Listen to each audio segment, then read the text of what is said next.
పులిమేరు గ్రామంలో గాంధీ జయంతి వేడుకలను ఘనంగా నిర్వహించారు. పులిమేరును మోడల్ విలేజ్‌గా తీర్చిదిద్దేందుకు శాయశక్తులా కృషి చేస్తామని రాష్ట్ర civil supply corporation director Tummala Padmaja, Janasena party జిల్లా అధ్యక్షుడు తుమ్మల రామస్వామి పేర్కొన్నారు.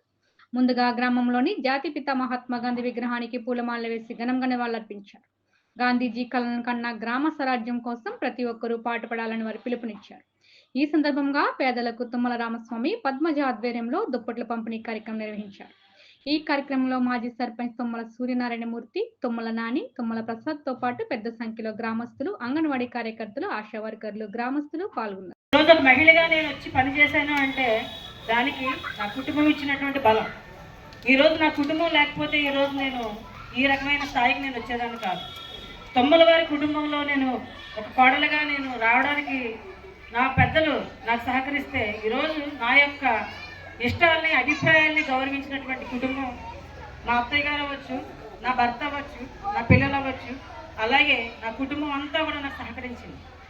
ఇది నేను ఒక గొప్ప పదవిగా నేను భావించట్లేదు, ఇది నా బాధ్యతగా మాత్రమే నేను భావిస్తున్నానండి.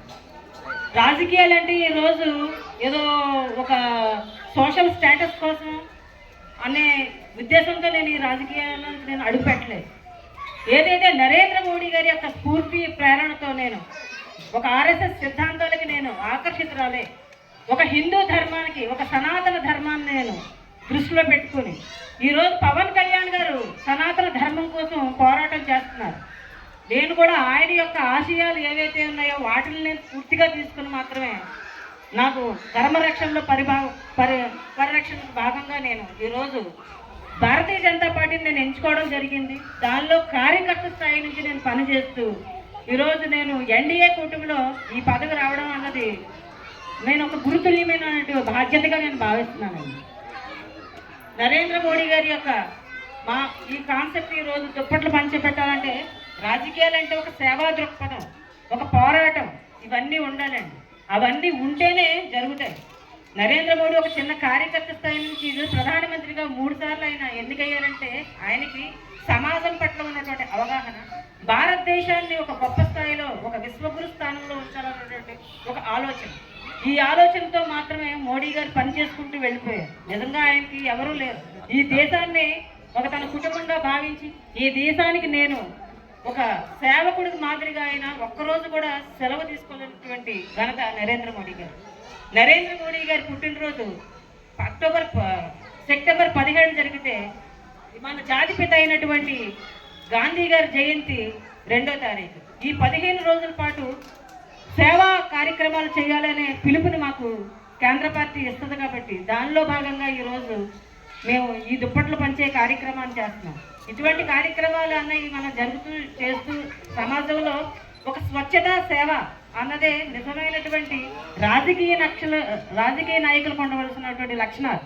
ఈ లక్షణాలని మనం పుణికిపుచ్చుకుంటూ యువత ఎక్కువగా కూడా వీటి మీద మన రామస్వామి గారు చెప్పినట్టు యువత వీటి పట్ల ఆకర్షితులై నిజమైనటువంటి రాజకీయాలు, ఫలాపేక్ష లేకుండా ఉన్నటువంటి రాజకీయాలు చేయాలన్నది నా యొక్క అభ్యర్థన, విన్నపం.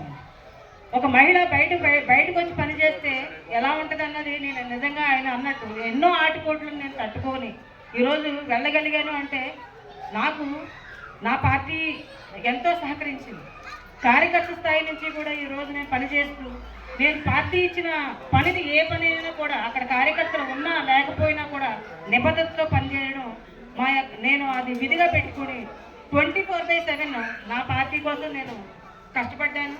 అలాగే నేను నమ్మిన సిద్ధాంతం కోసం నేను నిలబడి ఉన్నాను కాబట్టి నన్ను భారతీయ జనతా పార్టీలో వాళ్ళని ఈ చిన్న కార్యకర్తలను కూడా వాళ్ళు గుర్తించేటటువంటి పార్టీ కాబట్టి నాకు ఈ అవకాశం దక్కింది.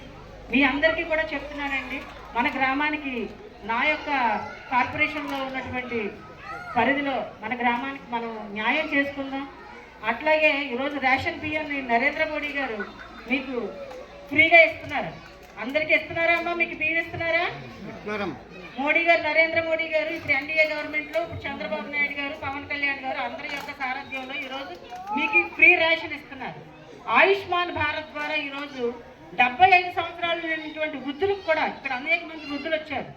అంటే గతంలో ఎప్పుడైనా మనకి పెద్దవాళ్ళు అయిపోతే వాళ్ళకి ఆరోగ్యం క్షీణిస్తే పిల్లలు చూడలేనటువంటి పరిస్థితులు ఉన్నాయి. ఇటువంటి సందర్భంలో మోడీ గారు ఒక ఆలోచన దృక్పథంతో 75 సంవత్సరాలు నిండిన వృద్ధులకు కూడా ఫ్రీగా ఎక్కడైనా కూడా వైద్యం చేసుకునే అవకాశాన్ని కల్పించారు.